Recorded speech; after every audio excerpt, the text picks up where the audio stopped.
पटियाला में पुलिस ने एक हकीम के घर छापा मारा तो शक था कि वो आयुर्वेदिक दवा में अफीम मिलाकर बेचता है, लेकिन उसके घर में मिली नोटों से भरी एक गठरी ने सभी को चौंका दिया। हकीम के घर से 3 करोड़ रुपए कैश की बरामदगी हुई है।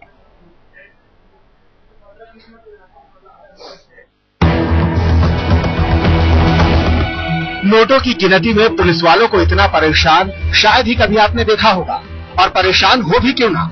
यहाँ तो 500-500 के नोटों का अंबार ही लगा है और गठरियों में ठूस ठूस कर भरे गए हैं 100-50 के नोट। यहाँ ना तो किसी मंदिर का खजाना खुला है और ना ही किसी बैंक ने अपना लॉकर खोल रखा है। ये खजाना किसका है, ये सुनकर आपके होश उड़ जाएंगे। हकीम के घर करोड़ों का खजाना, गठरियों से निकला 3 करोड़ कैश। गड्डियां देखकर पुलिस के होश उड़े। दरअसल मामला पटियाला का है। यहाँ के गुरुबख्श कॉलोनी में देसी दवा बनाने वाले सेवा सिंह के यहाँ पुलिस ने छापा मारा तो शक था कि दवा में अफीम का इस्तेमाल का। देसी दवाइयां जो बना रहे हैं ना, शायद उसमें कोई नारकोटिक्स की जो चीज है जिसमें ओपियम वगैरह पॉपी वगैरह आती है, उसकी भी इसके साथ जो है मिलान करके और उसको प्रयोग में लाते हैं। पुलिस का माथा तब ठनका जब घर की तलाशी में 25 लाख रुपए के नोटों की गठरी मिली। फिर क्या था, एक एक कर गठरियां मिलती गई और पुलिस को नोटों की गिनती के लिए 2 चौकियां बिछानी पड़ी। उनको जो बैग खोला तो उनमें से काफी पैसे जो इकट्ठे करके बंगलों में पड़े थे वो मिले, और देखा तो और मिले। उसको उन्होंने बंद करके वहां पर उसी टाइम फिर इनकम टैक्स वालों को बुला दिया। इनकम टैक्स अफसरों को हिसाब किताब के लिए बुलाया गया तो बैंक के कर्मचारी नोट गिनने की मशीन लेकर पहुंचे और देखते ही देखते ये रकम पहुंच गई 3 करोड़ रुपए। हकीम सेवा सिंह की दौलत कितनी है ये अभी पुलिस को भी नहीं पता, लेकिन इन नोटों से शुरू हुई तफ्तीश कई चौंकाने वाले खुलासे कर सकती है। मुनीश कौशल, पटियाला, आज तक। आखिर एक हकीम के घर में इतने सारे पैसे कहां से आए? वैसे आपको बता दें कि ये हकीम पहले से ही अधिकारियों की, जांच एजेंसियों की निगाहों में था, क्योंकि ये माना जाता था कि ये दवाइयों में अफीम मिलाकर ग्राहकों को बेचता है, जो मरीज आते हैं उनको बेचता है। इसी बात को लेकर इस हकीम के यहां पर छापा मारा गया, लेकिन जब छापा पड़ा तो फिर जो बात सामने आई वो तो और भी ज्यादा हैरान करने वाली थी। देखिए, नोटों की गड्डियां जो आपके सामने पड़ी हैं, 3 करोड़ से ज्यादा के नोट हैं और ये सब मिले इस हकीम के घर से। एक हकीम की आमदनी इतनी ज्यादा कैसे हो गई कि 3 करोड़ की गड्डियां उसके घर से निकल आई, इस बात की फिलहाल अब जांच चल रही है। हमारे साथ हमारे संवाददाता मुनीश कौशल इस वक्त फोन लाइन पर ज्यादा जानकारी के साथ जुड़ रहे हैं। मुनीश, ये जो तमाम बातें इस आदमी के लिए कही जा रही थी कि अफीम मिलाता है या फिर शायद कहीं ड्रग्स के धंधे से भी जुड़ा हुआ है, इस पर कुछ पता चल पाया है? और ये पैसा क्या उसी काली कमाई का पैसा है? जी बिल्कुल, पुलिस को काफी दिन से सूचना मिल रही थी कि गुरबख्श कॉलोनी के एरिया में ये संजय नाम का वैद्य जो है कई मर्जों का इलाज करता है, देसी इलाज करता है और दूर दूर तक ये काफी फेमस था शुगर के इलाज के लिए, दमे के इलाज के लिए। तो पुलिस को कहीं ना कहीं काफी दिनों से सूचनाएं मिल रही थी कि ये ड्रग्स का व्यापार करता है और बीच में ड्रग्स मिलाकर सेल करता है। तो पुलिस ने उसी संदर्भ में आज सुबह इसके घर में जब ड्रग्स रिकवर करने के लिए रेड करा तो ड्रग्स तो वहां काफी मात्रा में पुलिस को मिला, लेकिन साथ में जो पुलिस का ध्यान एक बक्से की तरफ पड़ा। तो जैसे ही पुलिस ने उस बक्से की छानबीन शुरू की तो वहां से नोट निकलने शुरू हुए। धीरे धीरे 1 बक्सा, 2 बक्से जैसे जैसे खुलते गए और पुलिस की तफ्तीश जब जैसे आगे बढ़ी तो उनको आखिरकार में बैंक को कॉल करना पड़ा, साथ में इनकम टैक्स विभाग को बुलाना पड़ा। दोपहर तक ये अमाउंट लगभग 1 करोड़ रुपए की थी, लेकिन शाम ढलते ढलते 3 करोड़ तक अमाउंट ये पहुंच गई है। अभी भी जो है काउंटिंग चल रही है। अब देखना ये है कि ये पुलिस की जांच में मालूम पड़ेगा कि ये कमाई जो है वो सारी ड्रग्स के धंधे की है या किसी और चीज की। जी शुक्रिया मुनीश फिलहाल इस अपडेट के लिए। तो 3 करोड़ बरामद हो चुके हैं और गिनती अभी भी की जा रही है और ये सारी बरामदगी एक हकीम के घर से हुई है। रुख कुछ और खबरों का। जिस बिहार में सुशासन का डंका पीटा जाता है उस बिहार की पुलिस का एक चेहरा देखकर आपकी रूह कांप जाएगी। इंसान गुनहगार तो हो सकता है, जानवर नहीं। मुंगेर में एक इंसान के साथ जानवरों जैसा सलूक किया गया और खबर दिखाने के बाद एक सिपाही को सस्पेंड किया गया है।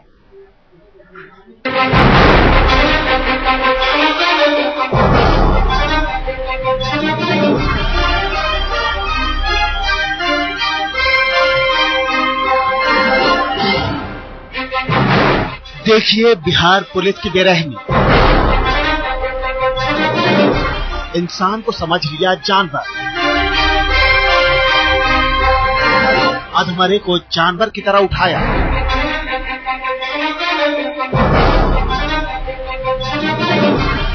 घायल को बाल पकड़कर बिठाया। क्या यही है नीतीश का सुशासन? नीतीश जी, इन तस्वीरों ने हंगामा तो खड़ा कर दिया है। आरोपी सिपाहियों पर कार्रवाई भी शुरू हो चुकी है, लेकिन सवाल इतने भर से खत्म नहीं हो जाते। इसीलिए इन तस्वीरों को बार बार देखिएगा, क्योंकि आपको जनता के ढेरों सवालों के जवाब देने होंगे। क्या इसी को सुशासन कहते हैं कि पुलिस इंसान के साथ जानवरों जैसा बर्ताव करे? क्या इसी को सुशासन कहते हैं कि भीड़ एक शख्स की पिटाई करती रहे और पुलिस चुपचाप देखती रहे? नीतीश जी, तस्वीरें झूठ नहीं बोलती। आपकी पुलिस ने जो किया उसे जरा गौर से देखिए। भीड़ ने पीट पीट कर इस शख्स को अधमरा कर दिया, लेकिन पुलिस को इससे क्या? उन्हें भी तो अपनी जिम्मेदारी निभानी थी, सो निभा रहे हैं। पुलिस वाले अधमरे शख्स के हाथ और पैर पकड़कर घसीटने लगे और जानवर की तरह रिक्शे पर लाद दिया। वो शख्स न चिल्ला रहा है और न बोल रहा है, क्योंकि उसे होश नहीं है। रिक्शे पर लादने के बाद सिपाही जी अधमरे शख्स के बाल पकड़कर सीट पर बैठ गए। नीतीश जी, चलिए पूरा वाकया बताते हैं। तस्वीरें मुंगेर की हैं।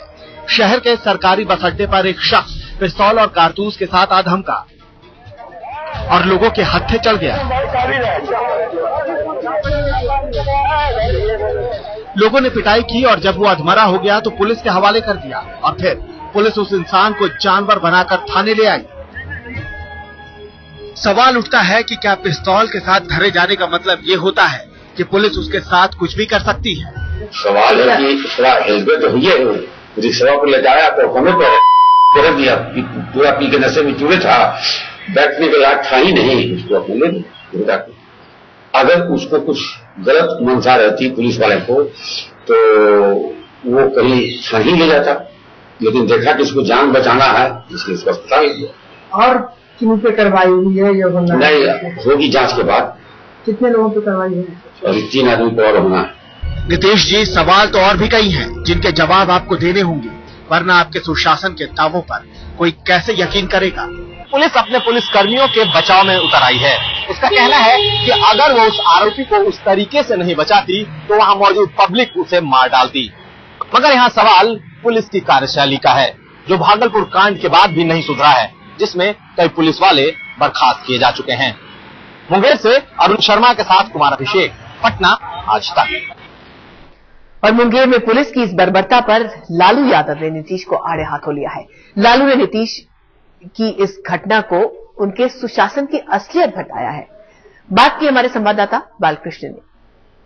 मुंगेर में पुलिस जिस तरह से आरोपी को ले जा रही थी उसको देखकर चारों तरफ आलोचना हो रही है। हमारे साथ हैं लालू प्रसाद यादव जी। लालू जी, ये बताइए कि आरोपी हिंदुस्तान में सुशासन बाबू एनडीए के सरकार का, जिसका मुखिया नीतीश है, कितना ये बिहार की जनता को ठगाई आदमी। हिंदुस्तान में तीसरा राज्य है कस्टोडियल डेथ, हाजत में हत्या, और लगातार प्रहार हो रहे हैं, हम लोग प्रहार कर रहे हैं।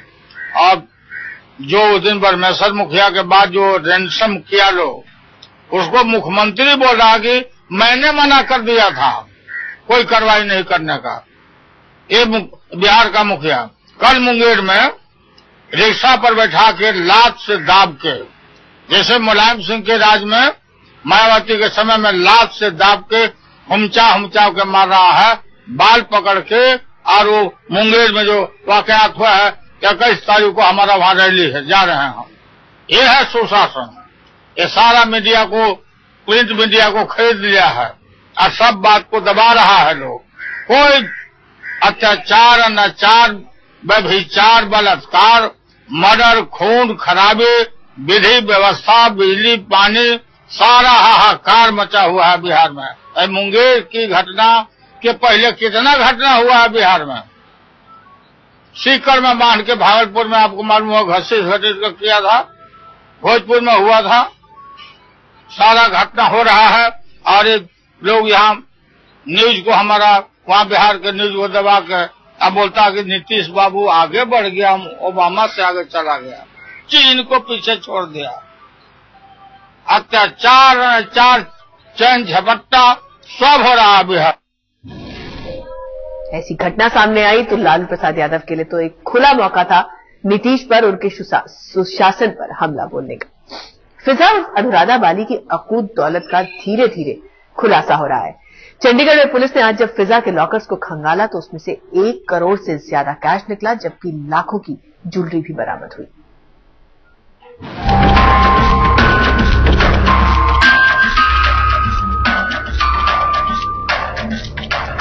एक फिजा, कई अफसाने, घर से निकली अकूत दौलत, फिजा के लॉकरों से मिला खजाना, थैलों में भरकर ले जाई जा रही यह अकूत दौलत फिजा उर्फ अनुराधा बाली की है। फिजा की मौत को 1 महीना हो चुका है और पुलिस मौत की वजहों को लेकर जांच में जुटी है। चंडीगढ़ में पुलिस ने फिजा के 3 लॉकरों को खंगाला तो उसमें से करोड़ों की संपत्ति बरामद हुई। पहले लॉकर से पुलिस को 49,99,000 रुपए कैश, दूसरे लॉकर से 54,99,000 रुपए कैश और तीसरे लॉकर से हीरे का एक सेट, सोने का एक सेट, सोने की चेन और 2 सोने की अंगूठियां बरामद हुई है, जिसकी बाजार में कीमत लाखों में है। 1,04,98,000 का टोटल जो कैश है वहां से मिला है और इसके अलावा डायमंड और गोल्ड ज्वेलरी मिली है। चंडीगढ़ में जब फिजा के लॉकर खोले गए उस वक्त बैंक के कर्मचारियों और पुलिस के अलावा फिजा के परिवार वाले भी मौजूद थे। माना जा रहा था कि फिजा के लॉकरों से उसकी मौत से जुड़े कुछ राज खुल सकते हैं, लेकिन यहाँ पुलिस को फिजा की दौलत के अलावा कुछ नहीं मिला।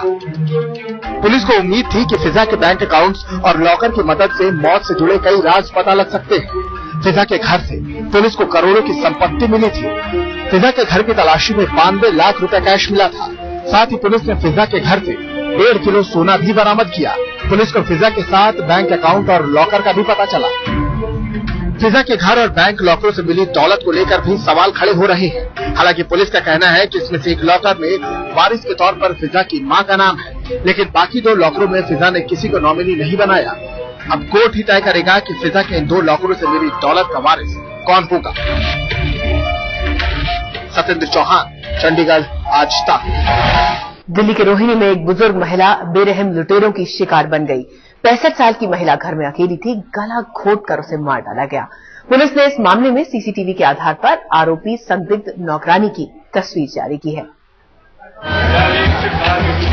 बुजुर्गों के लिए खतरनाक दिल्ली,